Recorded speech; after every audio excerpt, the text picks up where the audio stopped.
So if you've been watching my channel, you know that I not only collect old computers, but also old games and game consoles, or at least I used to. I've managed to amass quite a collection over the years, but the vast majority came from way back. And the reason I started buying older games is because when I was in high school and then later college, I couldn't afford things like a PS3 or the Wii, not just because they were expensive when new, but because I didn't really have any money to spend, apart from my allowance or some little money I made with jobs when I was a student. So modern games were a luxury I couldn't really afford, but what I did was I would go out thrifting, or I'd look for older games online, and like 15 years ago, very few people were interested in buying like NES or N64 games, so they were quite cheap. And it's kind of crazy to think that this whole thing was turned around on its head, where nowadays you have those kinds of games going for more than AAA titles on contemporary PS5. And part of the reason is, of course, the scarcity of some of these old games, and due to them becoming collectibles and more desirable, but also more and more people got into this hobby, and again, it's crazy to see the prices some of the consoles and games fetch nowadays on places like eBay. So I very rarely even bother hunting for them, since I have most of the things I'd want in my collection anyway, and I'm not crazy enough to spend that sort of money on them. But every now and again I do come across a decent deal, and just last year I bought 2 original Game Boys for around 25 bucks on my local auction site, so around $12–13 per unit, which nowadays is pretty freaking cheap. But the catch was they were in pretty bad shape, but that's sort of the reason I was attracted to them, since I actually enjoy working on these and they make for a great project. So I've been on them, and I've actually already made a video on restoring one last year, although not too many people watched it, and I had this one just sitting around, and I thought it was about time to do something with it. As you could see in the photos, it was pretty nasty looking, yellowed, parts were missing, and worst of all, it had a serious issue with the LCD. It also seemed to have some sort of a modification around the DC input jack, since it looked user installed. Huh. Well, we'll circle back to all those problems in a minute, but what I was really curious about was the state of the main board, because if that wasn't working, I couldn't do much with it. So I put some batteries into the unit, turned it on, and nothing. No activity on the screen, no red light, no sound. And if you've repaired any Game Boys, you probably know that the common wisdom, and indeed the most common issue with dead units, seem to be corroded or dirty battery contacts, since oftentimes batteries leak, after which there isn't a good connection. But looking at the contacts, they look pristine, and although I was going to clean them, I didn't think they were the source of the issue. So it was time to open up this guy and to see if all the components were even in there. And to help me out with that, good folks from Grid offered to collaborate on this video and to send in something that might come in handy. And again, if you're into this hobby, then you've probably already heard of them. They make absolutely beautiful electronics artwork, and as someone who is into not only collecting old crap, but also repairing it, this is just the ultimate gift. And if you do end up getting this as a gift for someone, it comes in this wonderful package, and the whole unboxing process is just great. And it's not only awesome and beautiful, but it can actually come in handy if you're taking stuff apart, since you not only see what components should be inside, but also what they're for, how they're called, and so on. So yeah, if you're looking to upgrade your room with some awesome wall art, or if you want to get a present for someone who's into collecting or repairing old tech, you really can't go wrong with these. So if you'd like to get some of their products, use my code in the description to get 10% off. Anyway, after laying everything out, I could see that it was all indeed there, all the components, and it all looked to be in quite a nice shape. No obvious damage, no missing capacitors or chips or nothing, all pretty clean. Still, I took the time to clean the contact points between the LCD board and the main board, and I also gave the battery terminals a good clean with some IPA, but all of them were very clean as it was, and like I suspected, that made no difference. So it's not the batteries, it's not the contacts, maybe it's the power switch. So I gave that a good spray with some contact cleaner and worked it real good to make sure any potential oxidization was removed. But nope, still no dice. I have also tried swapping out the LCD board and assembly with a known working one just in case that one was hooped. But unfortunately it made no difference, just no signs of life. At this point, yeah, it was time to take a closer look at the board, and at this stage of troubleshooting, I'm just visually inspecting it before taking out the meter, just to see if I can spot any broken traces, any loose or blown components, any cold solder joints, or other defects that could cause the symptoms we're seeing here. And sure enough, I could see one potential problem, and of course it had to do with that user replaced DC input jack. Do you see it? Yeah, not only was the solder joint loose, but unfortunately this wire had lifted the entire solder pad off the board. Rats. And after a second, the wire from the other joint came loose, so I'd say someone really didn't use an appropriate gauge. This one was just too thick and stiff, and it put too much stress on those joints. So it was time to inspect it in a bit more detail and to see if that could be related to our power issues. Okay, so I do think that I found the issue with this board here, and yeah, this is the working board that I pulled out of the other Game Boy, and this is the affected area. So this is where the DC in port is supposed to be, and as we can see, the one that had the aftermarket port installed unfortunately has suffered some trace damage. So if you look closely, you can actually see that the solder pads have unfortunately been lifted off the board. And given this situation, I have actually been testing out the continuity and comparing the situation between these two boards. And what I have found is if we go from the battery terminal on the good board, we can see that it goes to, so there's a trace going here, and then we can follow it to this trace, which also goes here. And that makes sense because this is the power rail here, so the power can either be delivered from the batteries here or from the DC input. So yeah, it all goes to the switch eventually. But if we check the same trace, you can see that we have no continuity. We have continuity up until here, but the continuity is broken between these two traces. And I think all we need to do is run a little patch between these two points, and I think we'll be back in business. So that's what we'll try. So I went to town patching that trace up, and man, do I get a lot of flack about my soldering iron tools and the lack of skill, and I'm not going to go into that. I mean, I'm not an expert, never claimed to be, and I just use what I have and what works. But I did want to say one thing about soldering, especially if someone watching this feels like giving it a go, but he's too intimidated. If it does the job, it really doesn't matter too much how you got there, you know? Like, sure, my iron's cheap, it doesn't have the most precise tips, it takes a while to heat up, it doesn't have a nice slim silicone cable, but you know what it does? It melts the freaking solder, which, I mean, if you're not soldering SMD components or something super tiny, it's probably going to work just fine no matter what you have. And look, sure, it's not going to pass the experts and the common trolls, but is it patched? Yes, it is. Is it pretty? Not really, I guess. Does it work? Well, that's what we're about to find out. So, after cleaning the board with some alcohol, it was time to see if this fixes our power issue. I reassembled the thing using my working LCD unit. I put in the batteries, crossed my fingers, and I mean, there's only a few things in life that feel better than this. Hell yeah, man.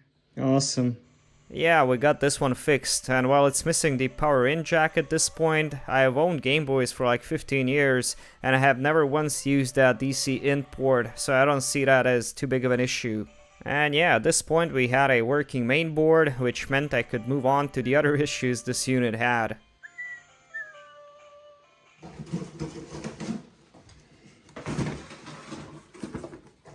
So yeah, since I'm collecting and fixing all these old consoles for years, I have a few spares left. Some parts machines, broken units, empty shells, all sorts of things. And among them, I had a couple of working LCD assemblies I've decided to use. So even though the main board from this broken Game Boy is working, there's also an issue of this. This is an LCD board, and as you can see, someone wrote that it was working fine. And I mean, I guess that's cool. but we have two issues here. One is this, and I mean, it wouldn't be too much of a hassle to solder in a new one.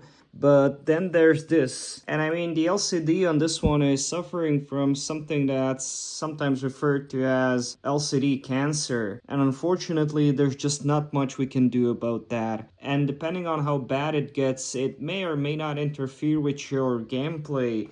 For example, on this one that I previously repaired, you can see that it's not nearly as bad, and I've actually decided to leave it in because, I mean, it's not too distracting, and once you have the game going, you can barely notice it. But on this, I mean, it's right smack in the middle of the screen, and it's really noticeable. So what we're going to do is we're going to take this other LCD from this donor board, and we're actually going to take the whole board off and use that instead of this. And you might obviously say that we could just put the main board from the broken unit into this one, but that's just like doing a shell swap, and I really want to use as many parts as I can from that previous unit. And I would actually use the board from this one, but the way these are put together, it's really hard to desolder and solder in the new LCD. As you can see, there's a little ribbon, and unfortunately that ribbon is soldered in, and there's no connector, unlike a ribbon you could easily detach and then connect back in. And that's the reason we're going to use the entire board along with the display to get that broken Game Boy going again. So yeah, even though I have chosen to use that LCD assembly, I would still fix the ugly yellowed plastic shell, and the first step in that process was to give it a good clean. Now I've tried various methods of cleaning these things, but honestly the most effective way I found was scrubbing it with some warm water and detergent and a toothbrush. It's very effective against most stains, especially if you leave it to soak for a while, and if I do find some more stubborn spots, I use a more aggressive sponge on them, and I can also go over some things with some alcohol if I needed, but just soap and water was enough to clean this shell completely, which is going to be important for the next step. I also wanted to say just a thing or two about modding and shell swaps, since that seems to be a very popular practice among collectors, to not only swap out the shell for a flashy new aftermarket one, but to also add in like LED buttons and an IPS screen. And while a modern backlit screen really is a great update, and I do own a backlit modded Game Boy myself, I mean, I don't need another one, and those screens can be pretty expensive, especially for the original DMG Game Boy, since you need the entire board to go with it.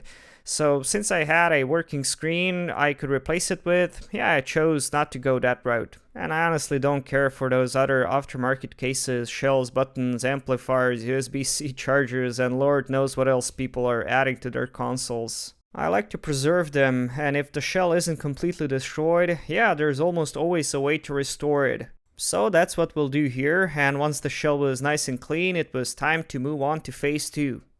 Okay, so I have cleaned and dried these plastic shell pieces, and while they are nice and clean, they're really yellowed. And this happens for a few reasons. One of them is exposure to UV light and heat. And some plastics have a greater tendency to turn yellow. And yeah, these Game Boys, yeah, they definitely fall into that category. And there are a couple of ways to restore these yellow plastics to their original shape. And the most foolproof method seems to be to just submerge these guys in some high-strength hydrogen peroxide. Now, unfortunately, here where I live, that stuff is actually kind of hard to come by. I used to have some that I've gotten from a chemical supply store, but I just don't have any on hand now. And the stuff that you can get from like a pharmacy, unfortunately, just isn't strong enough. And I have tried retrobrighting things using that stuff, and it just didn't work well. So what does work well is this. This is a hydrogen peroxide cream, which is used as like a hair developer. And this stuff works really good, but people have mixed results because this stuff can cause some patches and imperfections. But in my experience, it really does work very well. So yeah, we'll just try using this, and we're gonna leave it out in the sun for a couple of hours, It's nice and sunny and warm outside, so I don't think this will take that long. And also I found with the submersion method, lighter items such as this tend to float to the top, which is really annoying, and it takes longer too. So I've proceeded to add the peroxide cream to some plastic wrap, and I use a little brush to get it onto both the wrap and the shell so that it's completely covered.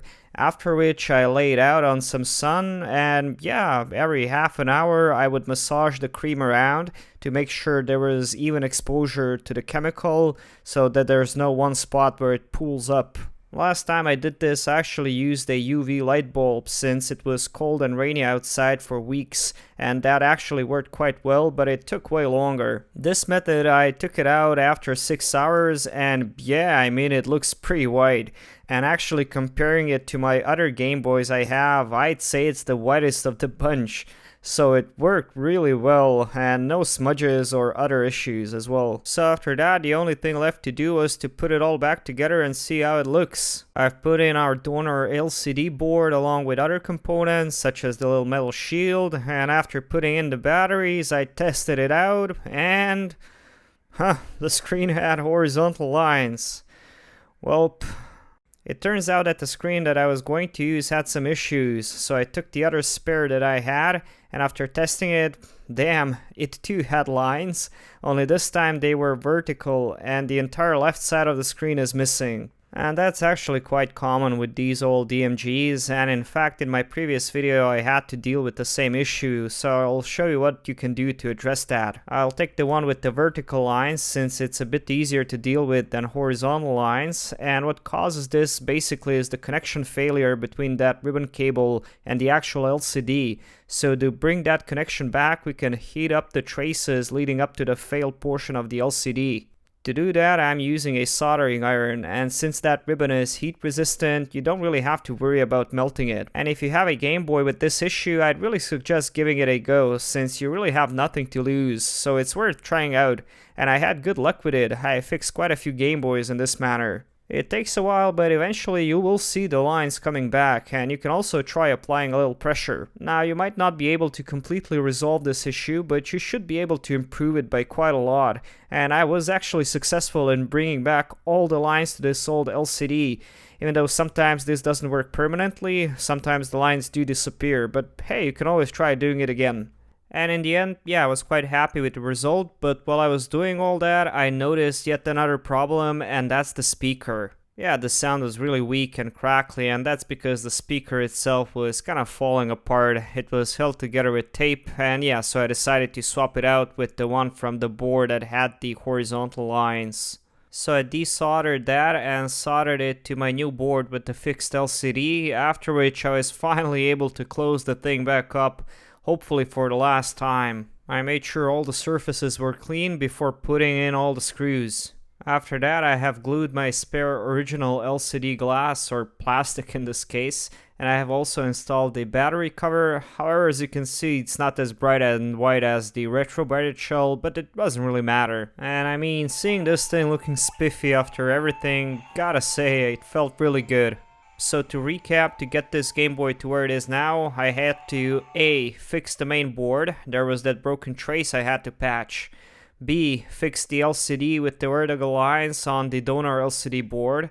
C. Replace the speaker. And D. Clean and retrobite the entire outer shell. So yeah, pretty much nothing worked on it, and we had to do a complete overhaul.